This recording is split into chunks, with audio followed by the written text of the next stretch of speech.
Welcome back to another edition of Gator Therapy, where we talk about the good things with the Gator program and a few years of misery, and as I recover from illness from the last few years. Next year could be an exciting one for the Florida, and one unit we know that will be good is running back. Barring some last minute craziness with the transfer Florida, Florida looks to have 5 capable running backs heading into next year. We know that the staff will certainly share carries between 2 or 3 of them, and a fourth will get some time as well. Let's talk about what the Gators have next year. First of all, you got to start with Jaden Ball.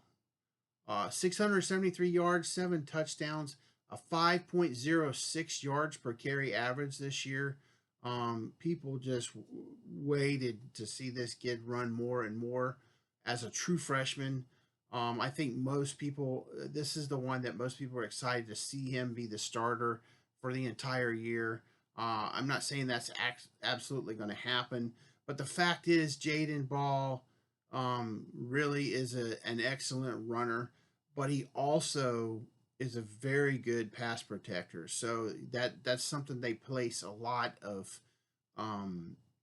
importance on, and they should with DJ Lagway at quarterback.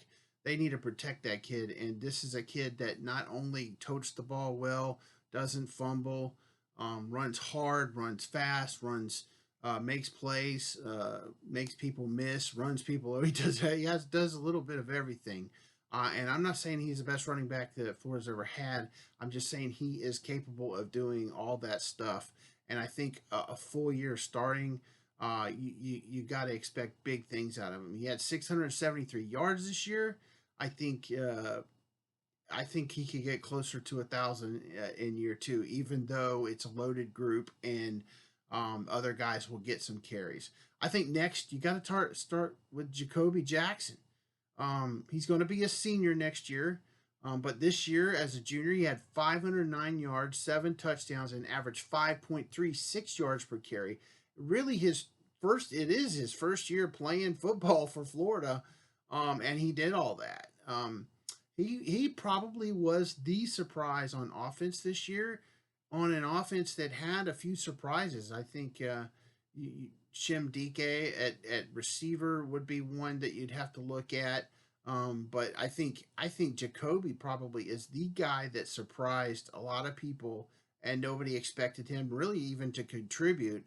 And he ended up having 500 yards and 7 touchdowns. So nothing nothing to average more than any other running back we had that had multiple, a lot of carries. So good for him. He's a player that you just didn't know was there, and he will be a senior, so it'll be his last year in 2025. But an excellent player. Trayveon Webb, of course, got hurt. He's going to redshirt, so he's going to be a sophomore in 2025. He still averaged 4.43 yards per carry, solid. I think of the group, the one thing you have to say about Trayon is he's the hardest runner. I think that the guy that, if you need 1 yard, he might be the guy that you substitute in there to get that 1 yard. He's just that guy that's going to bulldoze and get it. He can make plays. He has made plays, but I think his attribute that really stands out is the fact that he just runs hard and is willing to really, go head up at the line of scrimmage and push and get that extra yard. The fourth guy to talk about is KD Daniels, freshman. He redshirted this year. He did play in a few games. He had the fumble recovery and then touchdown for in the bowl game. Finished with 77 yards and a touchdown, 7.0 yards per carry. A lot of that came on that big run. But he's a blazer. I think of the group, he's the one guy that you would consider. I haven't seen anyway how well he runs in between the tackles in terms of being able to be a battering ram. But he's the speed guy on the edge, a guy that give him a crease and he's gone. Another good running back that Florida has that we really haven't seen much of. And then they recruited Byron Lewis, who was the second-rated running back in the state of Florida this year in high school, and a top 250 prospect overall nationally.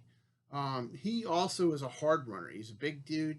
He's not afraid to tote it inside, but has made a couple of really big long plays in his senior season this past year to let you know that he's also a playmaker.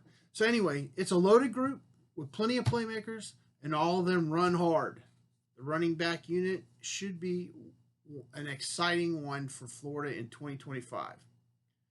Next up, we'll talk about the quarterback room and we'll talk about the quarterback room that added a couple of talented prospects in the offseason.